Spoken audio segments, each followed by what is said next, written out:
Criminal State, a closer look at Israel's role in terrorism by Jeff Gates. Part 3. Foreseeable Futures. By manipulating the shared mindset, skilled game theory war planners can wage wars on multiple fronts with minimal resources. One proven strategy: pose as an ally of a well-armed nation predisposed to deploy its military in response to a mass murder. In this case, the result destabilized Iraq while creating predictable crises that could be exploited to greater strategic advantage by expanding the conflict to Iran, another Israeli goal announced in A Clean Break, 7 years before the invasion of Iraq. Today's mathematically model-able outcomes undermined U.S. national security by discrediting our leadership, degrading our financial conditions, and disabling our political will. In game theory terms, this devastation was perfectly predictable, within an acceptable range of probabilities. Pakistan is primed to emerge as the next battleground for game theory war planners. When India, an ally of Israel, became the nation honored by the Obama administration's first state dinner, that occasion gave reason for concern due to the dynamics already at work in the background.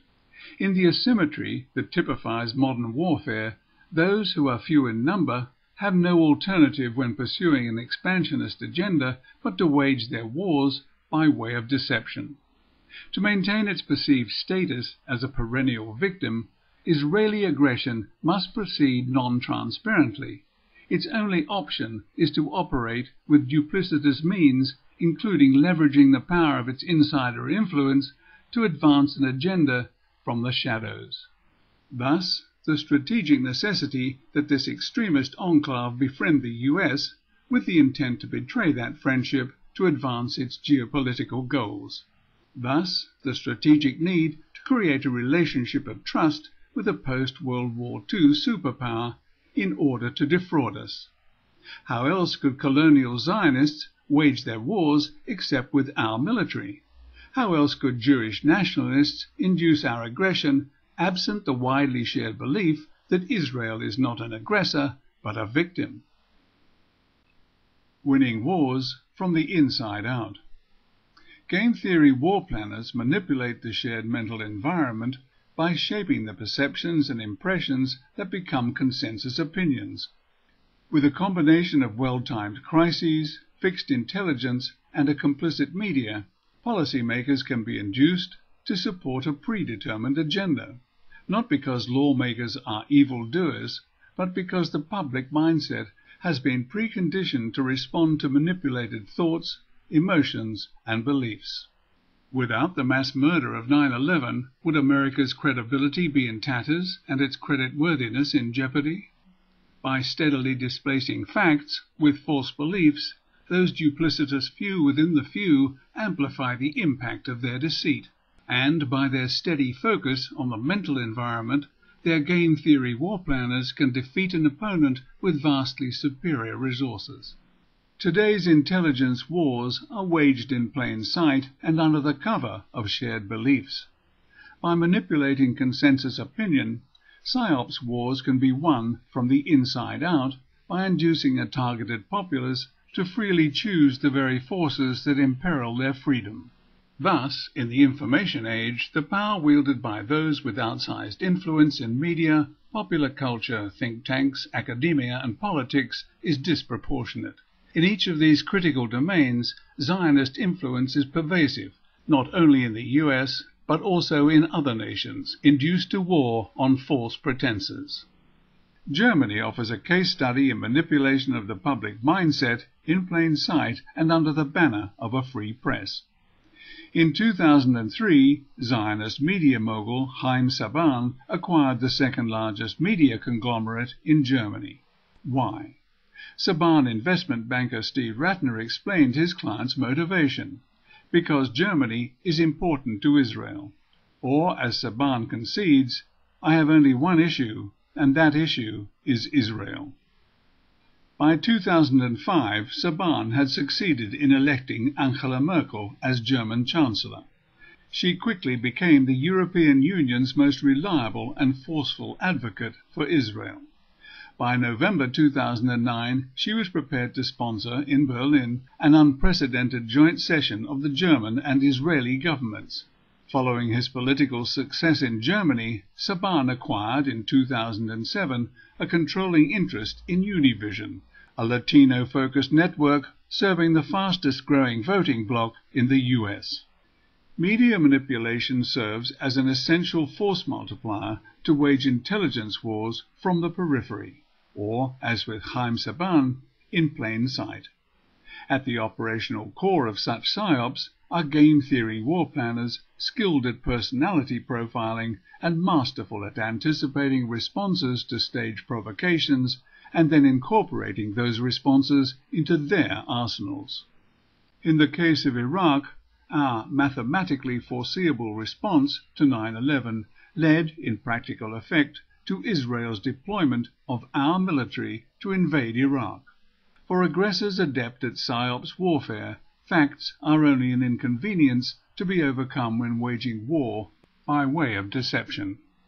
Thus, the key role played by consensus shapers featured in mainstream media outlets who focused not on informing the public, but on mental conditioning. For targeted populations dependent on facts and informed consent to protect their freedom and preserve the rule of law, such treachery poses the greatest possible threat.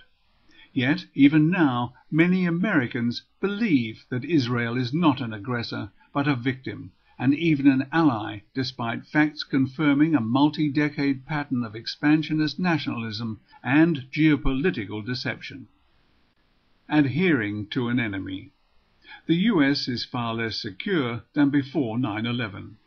Tel Aviv clearly intends to continue its serial provocations as evidenced by its ongoing expansion of settlements and its continuing blockade of Gaza. Israel has shown no willingness to negotiate in good faith.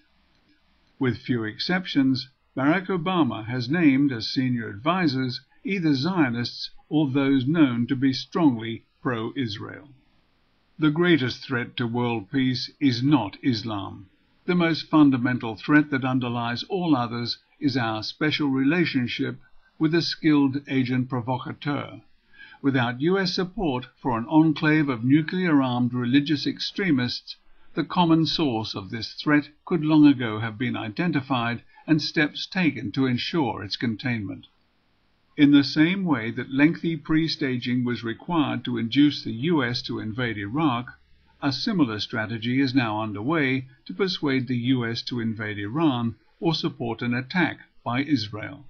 Pakistan is also now on the agenda of those marketing the clash narrative, with its vision of a perpetual war against militant Islam. Similar mental conditioning is again at work, including the high-profile branding of the requisite evildoer, Iranian President Mahmoud Ahmadinejad. From its outset, the Zionist enterprise sought supremacy in the Middle East.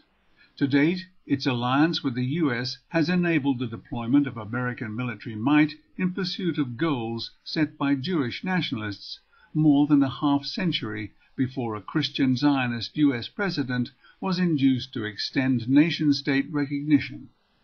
Harry Truman made that fatal decision despite his fears that Israel would become what Zionist lobbyists assured him it would not become, and what it immediately became, a racist and theocratic state.